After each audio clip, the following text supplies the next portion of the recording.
जगह जगह पर यज्ञ है, प्रवचन है, ध्यान है, उपासना है, अर्चना है, वंदना है, कथा है, प्रवचन है, सत्संग है। दिव्यता और भव्यता में अंतर है। चरितम रघुनाथस्य शतकोटि प्रविष्टरम एकैकमक्षरम पुंसाम महापातक नाशनम।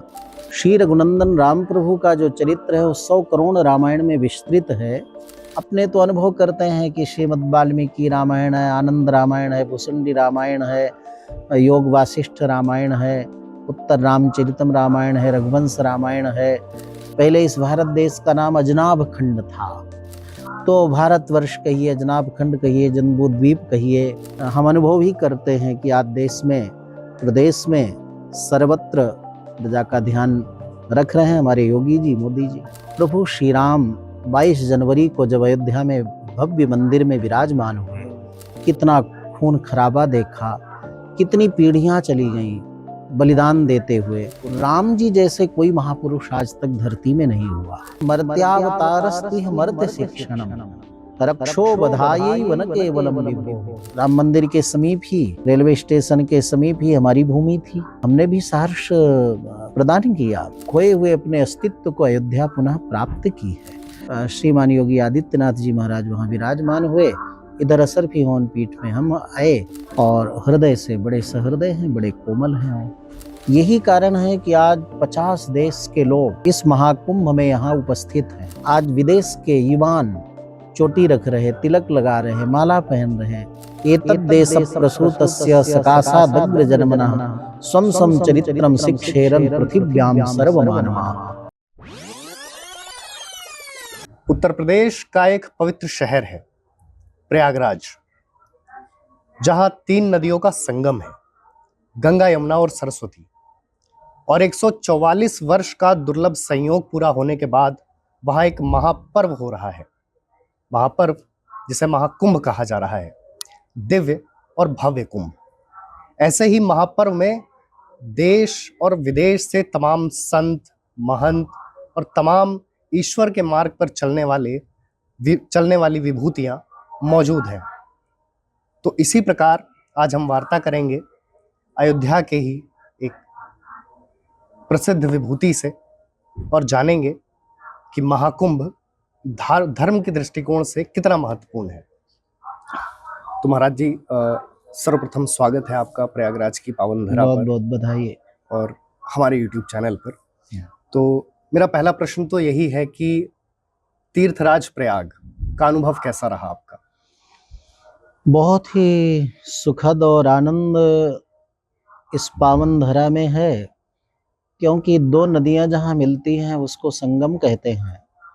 यहाँ तो 3 नदियों का मिलन है और एक तीर्थ में जाने से बहुत आनंद की अनुभूति होती है। तो तीर्थराज है। सारे भूमंडल के जितने तीर्थ हैं ये इस समय इस प्रयागराज में विद्यमान हैं। और जो विभूतियां हैं, भजनानंदी, गिरि, कंदरा, वन, पर्वत, नदी आदि के सानिध्य में रहने वाले महापुरुष हैं, वे भी इस समय यहाँ विद्यमान हैं। भारत ही नहीं बल्कि अन्य देशों के जो सात्विक लोग हैं, भगवत भक्त हैं, भगवत उन्मुख हैं, वे लोग भी यहाँ विद्यमान हैं इस समय।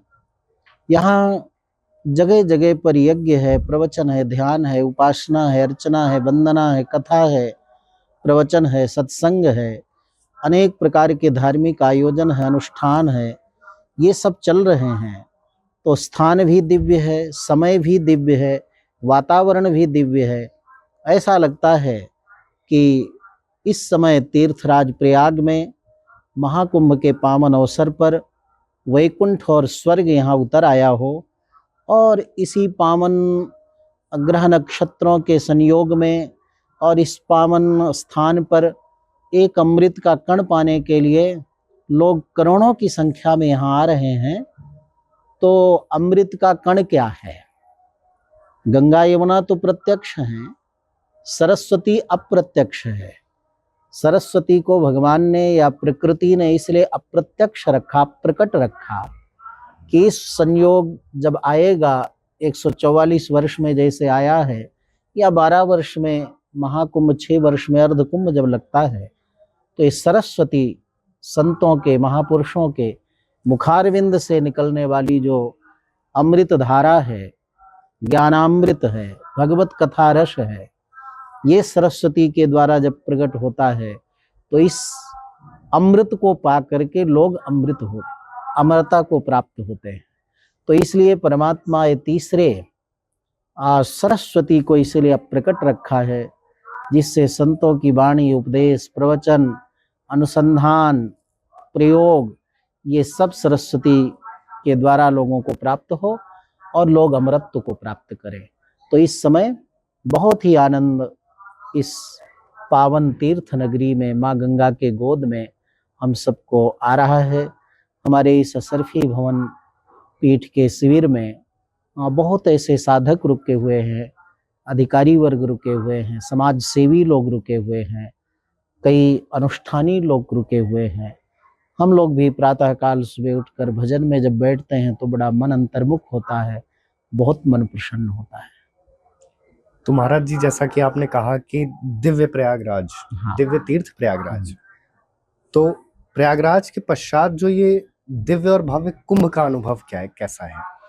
दिव्य भव्य यही है कि तीर्थराज प्रयाग तो वैसे हमेशा है ही, लेकिन जब यहाँ एक नहीं हजारों की संख्या में यज्ञ हो रहे हों, लाखों की संख्या में अनुष्ठान हो रहे हों, लाखों की संख्या में लोग अपने ध्यान, उपासना, आराधना, अर्चना ये सब कर रहे हों, और करोड़ों की संख्या में सात्विक आत्माएं उपस्थित हों, ये जब सुंदर ग्रह, नक्षत्र, सुंदर मुहूर्त और ये पावन समय जब उपस्थित हो तो इसकी दिव्यता अनंत गुना अधिक हो जाती है।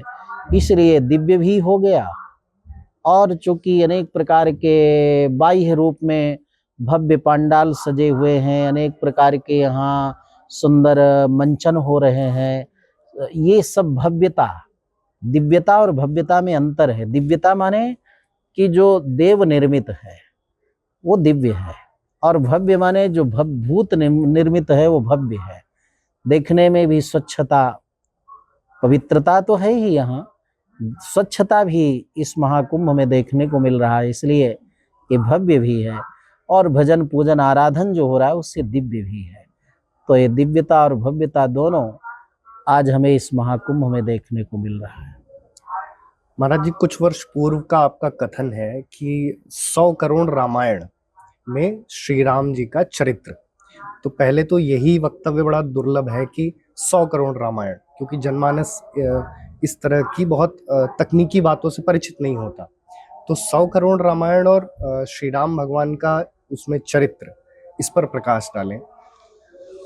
देखिए, लिखा है चरितम रघुनाथस्य शतकोटि प्रविस्तरम एकैकमक्षरम पुंसाम महापातक नाशनम। श्री रघुनंदन राम प्रभु का जो चरित्र है वो 100 करोड़ रामायण में विस्तृत है, और एक एक चरित्र राम जी का, एक एक शब्द वाक्य व्यक्ति के महान से महान पाप को नष्ट कर पुण्य को प्रदान करने वाला है।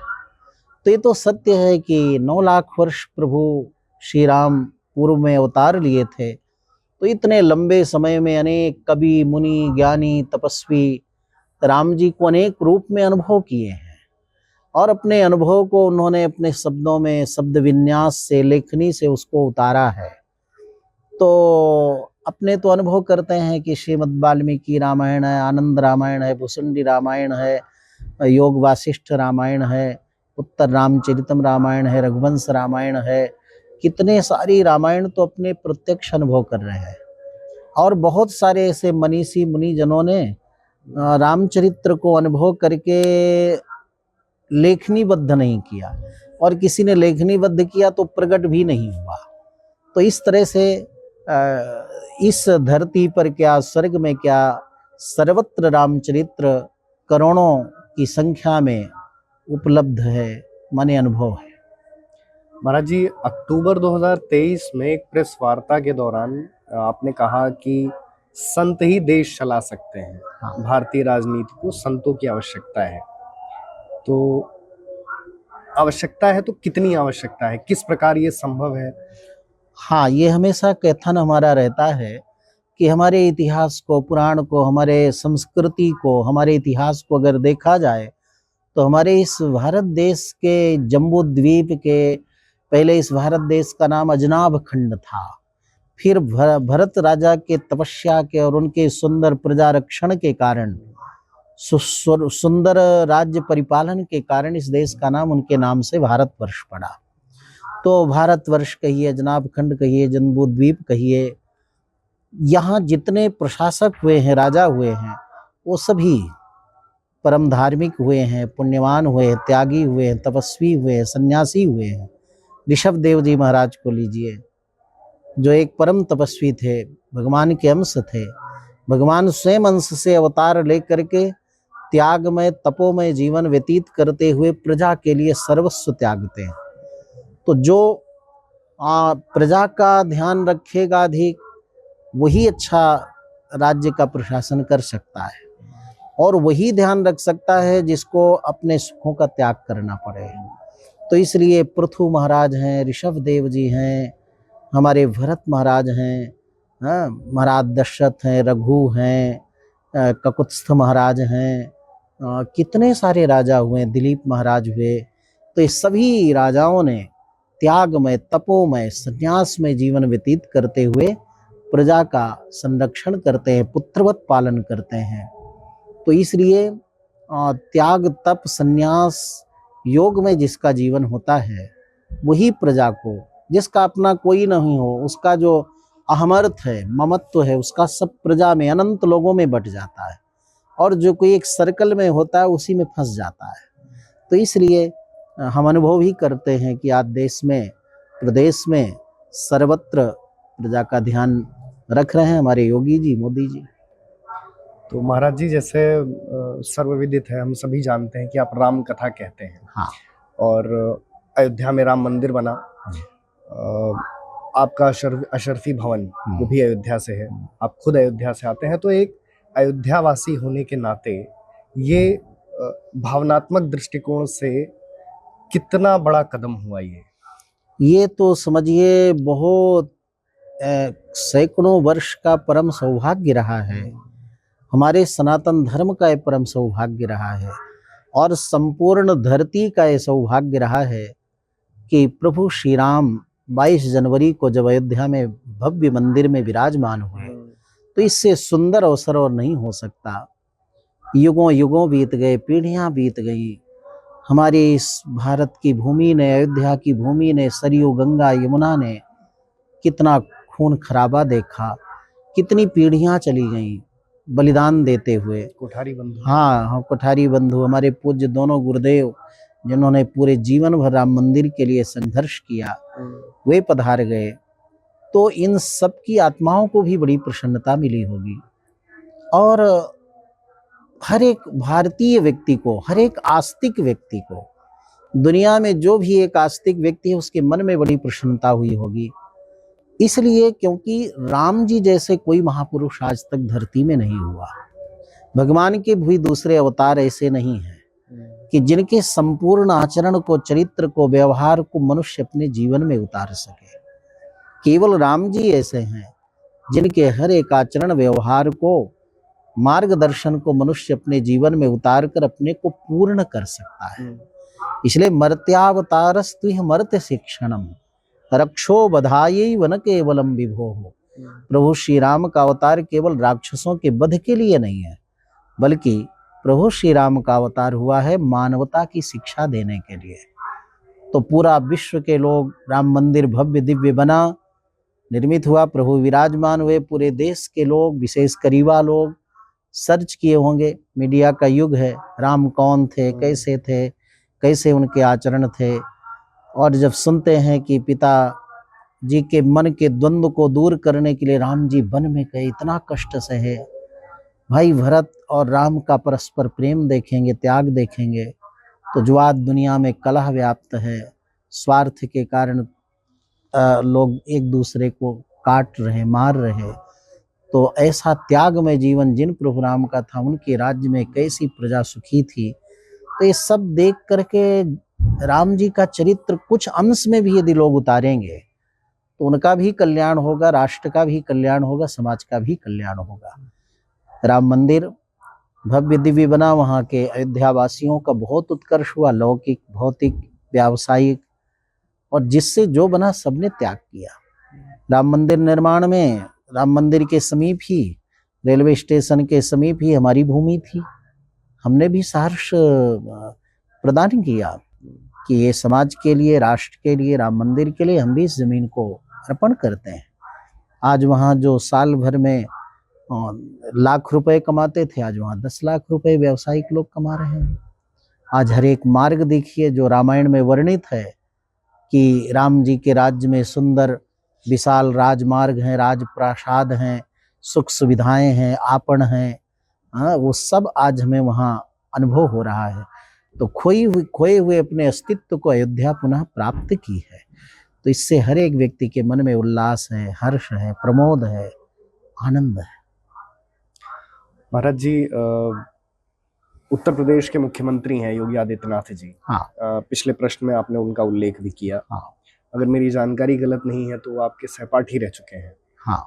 तो उनके साथ उनसे मिलने का, और जब अब जो भव्य कुंभ का आयोजन भी है, तो वो अनुभव कैसा रहा? हाँ, महाराज जी के संग में अध्ययन तो नहीं किए, लेकिन हमारे बड़े महाराज जी का संबंध वहाँ गोरखपीठ के बड़े महाराज जी से था। फिर दूसरे पीढ़ी में महाराज जी का, पूज्य अवैधनाथ जी महाराज का, और हमारे पूज्य गुरुदेव जगत गुरु स्वामी माधवाचार्य जी महाराज का बहुत आत्मीय संबंध था। उसके बाद में जब श्रीमान योगी आदित्यनाथ जी महाराज वहाँ विराजमान हुए, इधर असरफी हवन पीठ में हम आए, तो भी और अटूट संबंध, आत्मीय संबंध बढ़ा। और इसी आत्मीयता के कारण महाराज जी ने हमें 3 बार श्रीमद् भागवत कथा, राम कथा अपने गोरक्षपीठ में कराने के लिए आवाहन किया। हम वहाँ बड़े सहर्ष, बड़े आनंद से वहाँ 3 बार 7-7 दिन रह करके भागवत कथा सुनाए, साथ में बैठे। बहुत ही सहज हैं, सरल भी हैं, और एक राजा के जो गुण होने चाहिए उनमें हैं। क्योंकि अनेक लोगों को सुख देने के लिए अगर एक व्यक्ति को अनुशासन में दंड दिया जाए तो कोई दोष नहीं है। अपराध को दूर करने के लिए अगर किसी अपराधी को दंडित किया जाए, एक के दंड से अगर अनेक लोग सुख शांति को प्राप्त करें, तो उसमें राजा का धर्म है कि उसको कठोर होना चाहिए। और हृदय से बड़े सहृदय हैं, बड़े कोमल हैं वो। और मतलब इसे मित्र सम्मत व्यवहार भी हाँ, कहा बिल्कुल जा सकता है। मैत्री संबंध है, बिल्कुल मैत्री संबंध। महाराज जी, मेरा अंतिम प्रश्न है कि मैं जब 4 दिन पहले निकल रहा था, आपका मुझे संपर्क जब प्राप्त हुआ, मेरी माता जी ने भी बड़ा कई बार उल्लेख किया कि सर्वप्रथम आप वहीं जाइए, तो राम कथा सुनती हैं वो आप जी। तो इस प्रकार के जो हजारों लाखों आपके श्रद्धालु हैं, भक्त हैं, और मुख्य रूप से युवा हैं, उनके लिए कोई संदेश देना चाहेंगे हमारे चैनल के माध्यम से?